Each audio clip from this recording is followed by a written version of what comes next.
When a lot of people think of communism, they think Joseph Stalin, they think Vladimir Lenin, they think the Soviet Union or China. Now I know all my real leftists out there are cringing at that, but I know they would come to mind because they did for me when I went on my leftist journey years ago. And if you're a sane person, you'd look at hyper-militarist KGB Gulag land and think this communism thing is kind of hypocritical nonsense. But what if that was a misrepresentation? What if Marx and subsequent Marxists and anarchists never described anything like those states, and absolutely never would have endorsed them? Now you know the classic description of communism. Stateless, classless society. But what does that even mean? Well, okay, stateless would mean the absence of state power, hierarchical government power structures like state prisons or a police force, a military and the military-industrial complex that comes with that. Obviously there's more, but moving on to classless, classless would be the absence of class power and dynamics in society, and especially the economy. No capital-owning class, aristocracy, nobles, and working class all existing at the same time, having different, often diametrically opposed, interests. Yeah, so incorrect buzzer ×2 on those. The Soviet state was very entrenched. Political oppression, ethnic oppression, and vicious cutthroat inter-party politics were the norm. All of these criticisms also applying to China too, by the way, although China went even more out of left field with how they liberalized their economy, but that's a whole other thing. These oxymoronically very powerful states claim that they do what they do with the goal of eventually achieving socialism. Don't worry, comrades, this dictatorial oppression will be over in no time. We just have to ethnically cleanse Russia of more Crimeans and Chechens, then we'll have socialism. It's their go-to nonsensical excuse for oppression. Civil liberties being infringed? It's for socialism. Militaristic imperialist expansionism? It's for socialism. Mass imprisonment or executions? It's for socialism. Now what the hell do any of these things have to do with worker ownership of the means of production, abolition of the capital-owning class, or a fair redistribution of resources? Nothing. Absolutely nothing. It's the same shit America does with its freedom and democracy talk. Why did we just bomb those civilians in that foreign country? Freedom! Why are we propping up fascist dictators in foreign countries? Freedom! It's the state appropriating language to twist its meaning and propagandize its populace into accepting its cruel and oppressive behaviors. It's what libertarian socialists and anarchist writers like George Orwell and Emma Goldman criticized the Bolsheviks for when they wrote about the Soviets. Well guys, the Soviets had nearly a century, and China has also had nearly a century. Did the Soviets and have the Chinese made any progress towards socialism? Not even one step. The power of the state hasn't and didn't wither away and make way for worker ownership. They only got, and have gotten, even more powerful and influential in the inner workings of their countries. But what's the deal then? Like, what are these states up to? Well, I think one of two things is possible. Either the leaders of these states know what they're doing. Their imperialist, state capitalist, nationalist behavior is just the norm for states, and they know it, and they don't care. Using the communism and socialism talk as a front, the same way states like the US use their freedom and democracy talk. Or they're genuine Kool-Aid drinkers that buy into their own propaganda, genuinely believing that state capitalist command economies and economic imperialism is somehow bringing about socialism. The Soviet Union, after the Bolsheviks solidified their power, just didn't adhere to leftist principles anymore. And after Lenin's death, they had to find a way to save face and confront the ideological trouble they were having.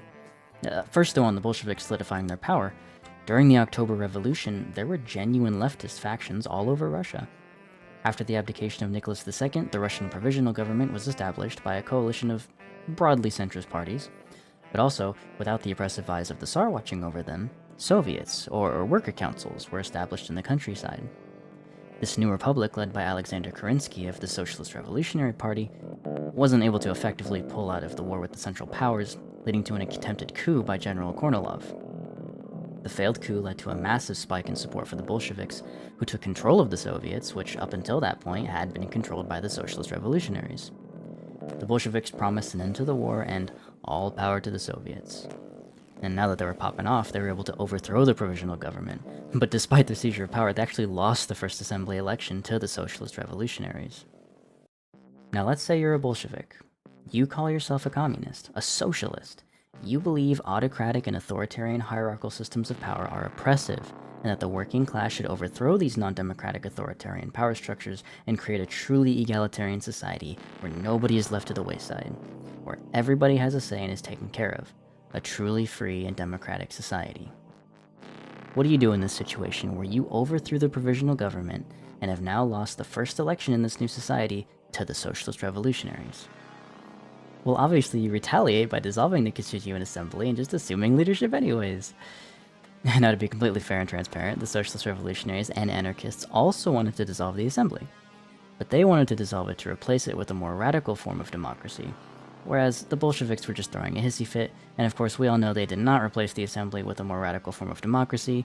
They'd eventually replace it with autocratic, state-capitalist dictatorship. They went on to consolidate power during the following civil war to the point they became a fully autocratic state. Felix Dzerzhinsky was appointed to root out all counter-revolutionary threats to this new dictatorship. From early 1918, the Bolsheviks started to take military action against all leftist elements in Russia, beginning what would come to be known as the Red Terror, anarchists being among the first. In a passage from Bolsheviks Shooting Anarchists by Alexander Berkman and Emma Goldman, quote, "Of all the revolutionary elements in Russia, it is the anarchists who now suffer the most ruthless and systematic persecution.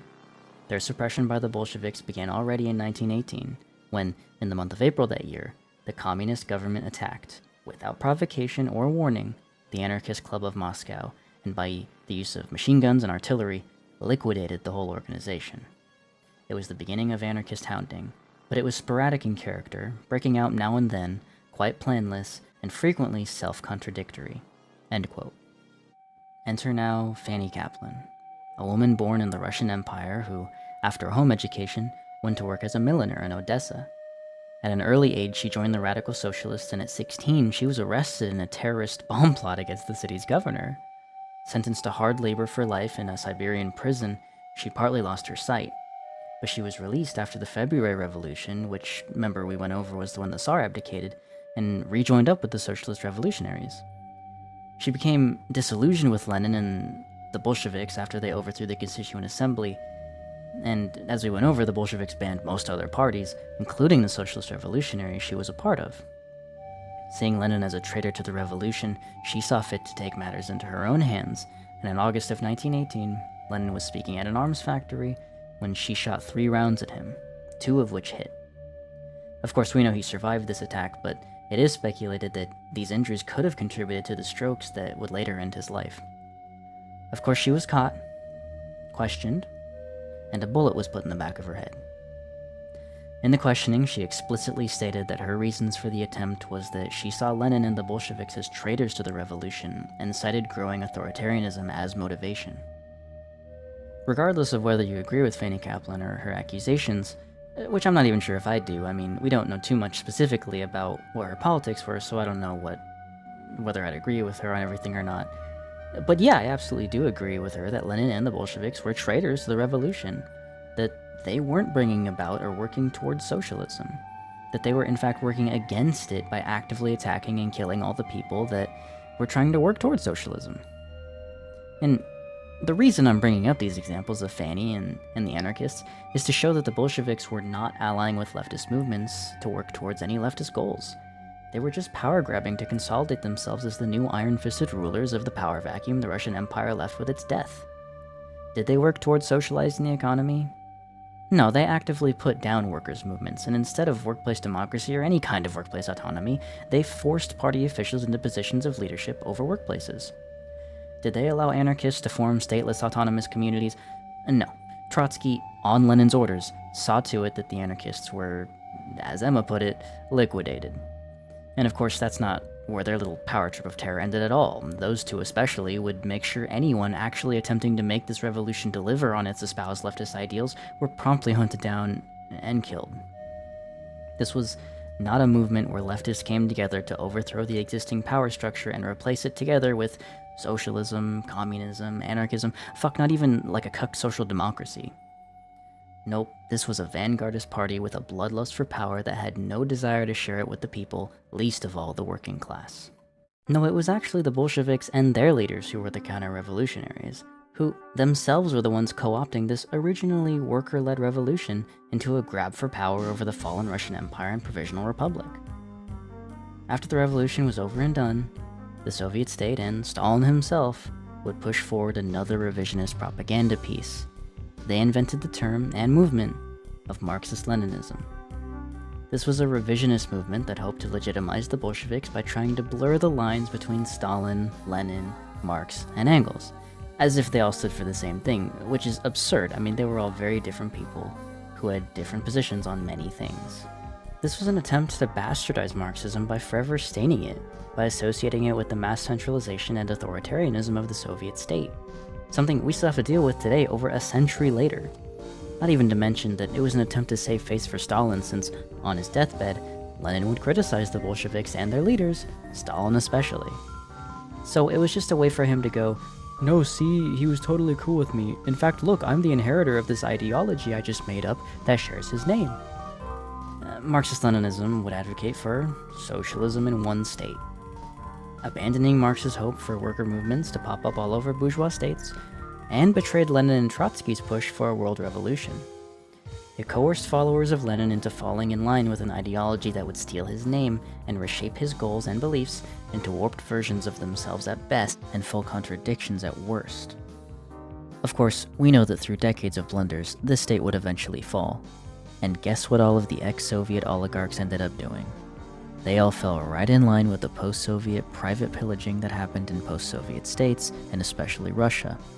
Were they communists or socialists who would have rejected this, the very thing they stood against? No, they didn't, because they never were communists or socialists. All of them were rounded up and gotten rid of before the Revolutionary Civil War even ended.